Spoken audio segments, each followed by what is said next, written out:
நீங்க எப்பவுமே போட்டுருக்க கலக்கணும்னு அவசியம் கிடையாது.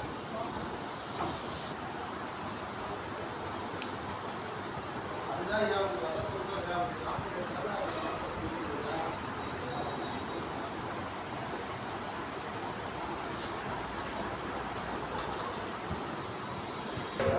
அப்போ வந்து எல்லாரும் நல்லா இருக்கணும்.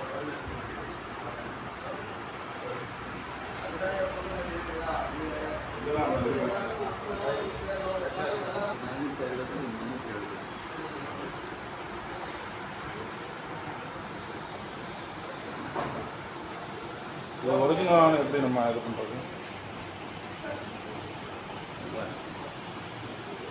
மரம் வந்து என்னைக்கு தண்ணியில் போட்டால் உள்ளே போகும். கொஞ்சம் ஒரு மணி நேரம் ஆகிட்டுனா அந்த தண்ணி வந்து சேத்து கலர் மாதிரி இது கலர் வந்து கருப்பு.